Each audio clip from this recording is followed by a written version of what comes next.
Kelompok 6 mempersembahkan aktivitas pembelajaran untuk memfasilitasi belajar, mata kuliah, belajar, dan kinerja. Kelompok 6 terdiri dari Ramadiananka, Syifa Asmireni, Muhammad Rayhan Sonata, dan Lulu Usyifa.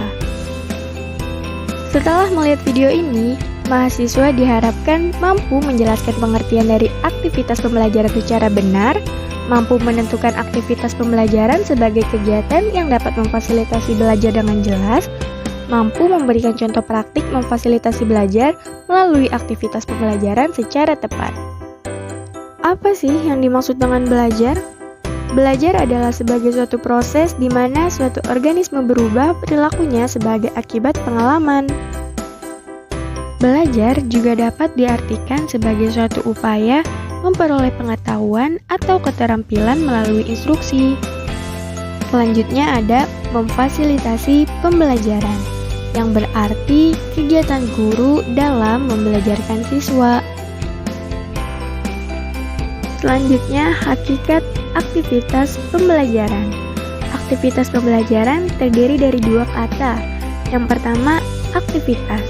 Aktivitas berarti prinsip yang sangat penting dalam interaksi pembelajaran. Selanjutnya, kata pembelajaran itu sendiri. Pembelajaran dapat diartikan sebagai berubahnya tingkah laku yang disebabkan oleh pengalaman. Jadi, dapat dikatakan aktivitas pembelajaran merupakan segala kegiatan yang dilakukan pembelajar dalam mencapai tujuan pembelajaran atau kinerja. Model aktivitas pembelajaran. Model aktivitas pembelajaran terbagi menjadi 3. Yang pertama, belajar individu. Dalam pembelajaran ini, guru memberikan dukungan umum untuk setiap individu.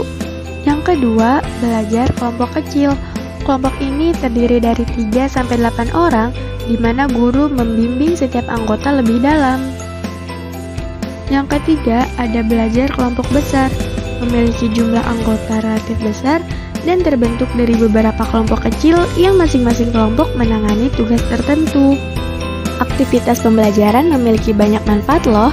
Di antaranya ada 1. Berbuat sendiri akan mengembangkan aspek pribadi siswa. Terbiasa bekerja sama di kalangan para siswa. Memupuk disiplin belajar yang demokratis dan kekeluargaan, dan membina kerjasama antara sekolah dan masyarakat. Selanjutnya, memfasilitasi belajar melalui aktivitas pembelajaran. Memfasilitasi belajar merupakan proses membantu dengan memberikan fasilitas dalam memperoleh kepandaian atau ilmu. Nah, apa aja sih langkah-langkah memfasilitasi belajar itu? 1. Mengidentifikasi tujuan pembelajaran, melakukan analisis pembelajaran, menganalisis siswa dan konteks, merumuskan tujuan khusus, mengembangkan instrumen penilaian, lalu mengembangkan strategi pembelajaran menggunakan bahan ajar, merancang dan mengembangkan evaluasi formatif, merevisi pembelajaran, merancang dan mengembangkan evaluasi sumatif. Selanjutnya, apa aja sih contoh dari memfasilitasi belajar? Yang pertama ada memberitahu pentingnya bakat dalam diri seseorang, meningkatkan motivasi dalam melatih serta mengembangkan bakat, memberikan fasilitas yang tepat bagi pengembangan bakat siswa. Selanjutnya ada contoh praktik. Seperti apa sih? Yang pertama, penerapan direct instruction dalam pembelajaran kimia. Direct instruction merupakan modal pembelajaran yang menekankan penyampaian materi dilakukan secara verbal oleh guru kepada para peserta didik. Yang kedua, penerapan metode project-based learning pada materi gambar cerita. Project-based learning merupakan model pembelajaran yang menggunakan masalah dunia nyata sebagai suatu konteks bagi siswa untuk belajar tentang cara berpikir kritis dan keterampilan perpecahan masalah, serta memperoleh pengetahuan dan konsep yang esensial dari materi pelajaran.